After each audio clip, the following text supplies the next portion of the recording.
Bonjour Guy Chifflot. Bonjour madame. Merci de me recevoir dans votre société, donc le groupe Orapi. Je vais vous laisser vous présenter. Oui, bienvenue chez Orapi. Écoutez, je suis Guy Chifflot, le président et le créateur du groupe Orapi.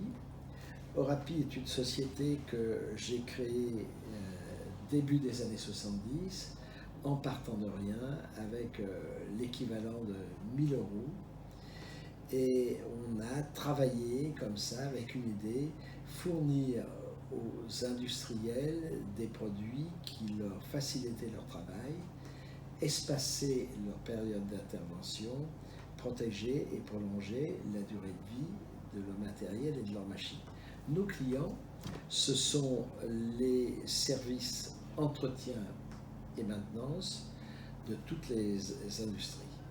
Au début, on n'avait rien, on n'avait pas beaucoup de produits et on a fait en sorte de les sous-traiter à des petits laboratoires.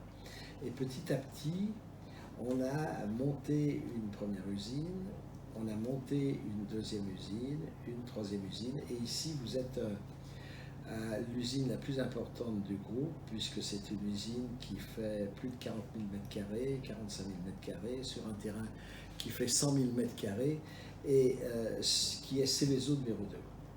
On s'est intéressé à l'hygiène professionnelle parce que l'hygiène professionnelle, c'est un métier qui a été abandonné par les gros lessiviers, les Johnson, les Henkel, les Procter, etc.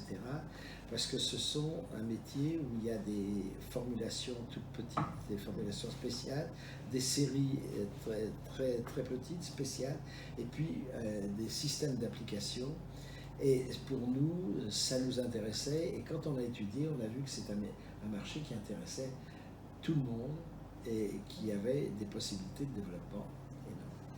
Donc on a acheté des entreprises, des usines et des sociétés de distribution.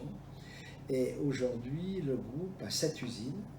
Notre métier aujourd'hui, on s'est spécialisé par marché produit, c'est-à-dire qu'on a 6 marchés.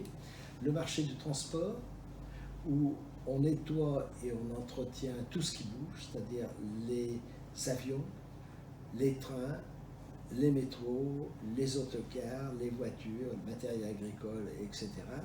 Tout ce qui bouge nous intéresse. Ensuite, deuxième marché, c'est le marché de l'industrie, où là, on est très présent, puisqu'on travaille avec les entreprises, les centrales nucléaires, les entreprises sidérurgiques, tout ce qui est mécanique, ce sont des clients importants pour nous. Ensuite, un autre marché, c'est le marché du loisir, on appelle ça, c'est-à-dire les hôtels, les restaurants, les maisons, les salles de sport, tout ce qui est où vous avez des gens qui viennent, et là, les catering, bien sûr, et tout ça, ça nous intéresse. Ensuite, on a la santé, les hôpitaux, les cliniques, les maisons de retraite, tout ce qui est santé, où on a des gammes de produits dédiés. Et puis les administrations des collectivités, un autre marché, parce que c'est un marché qui se traite avec des appels d'offres. Et le dernier marché où nous sommes, c'est les entreprises de propreté. Nous avons 3 laboratoires de recherche et développement, un qui est le laboratoire central qui est ici, un autre en Asie et un autre en Angleterre, qui nous permettent de couvrir toutes les demandes que nous pouvons avoir dans le monde en fonction des demandes des clients. C'est ce qui nous intéresse, c'est que les clients nous font progresser, qu'on les écoute et que, bien entendu, on se met à leur niveau pour leur fournir des produits qui leur permettent de faire des économies. Tout ça, c'est le principe d'Orapi, ça a été créé avec une idée, faire des économies à nos clients, et c'est la base de notre développement.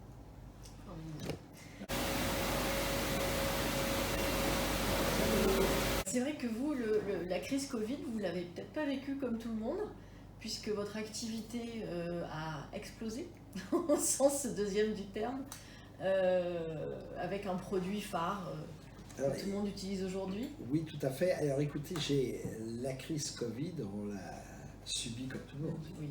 Mais on a été alerté avant les autres parce que début janvier, mon fils à Singapour m'appelle et me dit, un week-end, il me dit, papa, c'est énorme, il n'y a personne dans les rues, les magasins sont fermés, j'ai des demandes énormes de produits dans l'usine, et puis tout est bloqué. Je suis revenu le lundi au bureau et on a fait une réunion et on a demandé à nos approvisionneurs de tout de suite acheter des matières premières. On a acheté pour 10, on a dit on va acheter pour 100. Donc on a été tout de suite, début mars, on a eu de la demande qui a commencé à monter. Et après, au début du confinement, là, c'était la folie. Parce que pour vous donner une idée, on fabriquait à peu près 10 à 20 tonnes par an de produits. Et là, on fabrique 100 tonnes par jour aujourd'hui. 100 tonnes par jour, 6 jours par semaine, 24 heures sur 24. Ça représente une organisation à mettre en place qui est absolument dingue. Il a fallu trouver, déjà, mettre les machines en place de fabrication. Il a fallu approvisionner en conséquence. Il a fallu trouver les fournisseurs. Il a fallu former les gens, les encadrer, faire des équipes pour travailler la nuit, puisqu'on a 3 équipes, travailler le samedi, on n'est pas arrivé à travailler le dimanche. Et tout ça fait qu'il a fallu être réactif en fonction de la demande, ce qui nous a permis d'éclater en volume produit, puisqu'on fabrique à peu près 100 tonnes chaque jour, ce qui fait que je pense qu'on a dû prendre à peu près 10% du marché français. Il est un fait que le gouvernement, voyant que c'était, premièrement, on a été réquisitionné à certains moments pour fabriquer des produits qui étaient nécessaires pour eux, notamment pour les élections, pour les ministères. Et puis, il a ouvert les portes à des produits de bon niveau, des produits qui viennent de Pologne, qui viennent d'Espagne, qui sont des produits de mauvaise qualité, qui perturbent un peu le marché. Mais il a fait ça pour pouvoir dire, j'ai fait ce produit qui est celui-là, qui est un produit grand public. Et ce produit est un gel hydroalcoolique qui est fait d'une certaine manière, oui. Et ce produit le permet de désinfecter. Et quoi que vous fassiez, il est nécessaire et indispensable pour tous les gens qui bougent et surtout pour se protéger du Covid-19. Voilà en gros ce qu'on a fait. Il est un fait que l'entreprise a été très réactive, l'entreprise s'est adaptée grâce aux gens qui la composent et je peux que les remercier ici. Formidable. Du coup, le chômage partiel, vous, c'est pas quelque chose que vous avez connu? Certains, on a été obligé de s'adapter. Premièrement, on a des commerciaux qui ont été très surpris parce qu'ils ne pouvaient plus bouger, donc on en a mis une partie en chômage partiel. On a fait une organisation où on a mis beaucoup de gens en télétravail, mais les usines, c'est pas possible, et là, il faut des gens sur place. Vous avez vu, je vous ai fait visiter. Oui, magnifique. Voilà, donc en gros, ça nous a permis de répondre à ce que demandait le marché.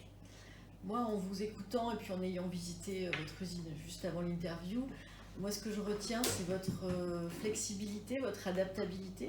Vous avez la capacité de faire des petites quantités pour livrer des petites structures, mais aussi de très grosses quantités pour les grosses structures. Quel est votre secret? Notre secret, c'est le client. Le client, on doit toujours être à sa disposition. C'est ce que je dis à mes collaborateurs. Si vous écoutez le client, vous savez ce que le client a besoin.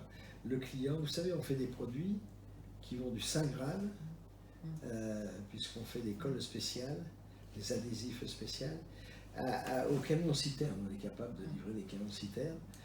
Le client nous a toujours permis, lorsqu'on sait l'écouter, lorsqu'on sait comprendre ce qu'il a besoin, de nous adapter et d'être à son service.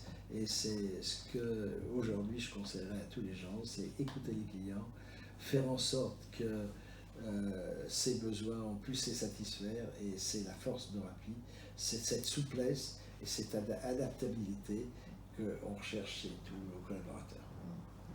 En tout cas, vous êtes un chef d'entreprise très inspirant. Donc merci pour votre témoignage. Merci pour votre gentillesse d'être venu. Merci au MEDEF. Est-ce qu'on peut terminer par un mot positif? Vous savez, je pense que quoi qu'on fasse, il faut s'y tenir, il faut être tenace, il faut croire à ce qu'on fait, il ne faut jamais désespérer et il faut dire que si on est sûr de soi, on réussit. Merci beaucoup Guy. Merci. Et à très bientôt. Gentil d'être venu. Au revoir. Merci.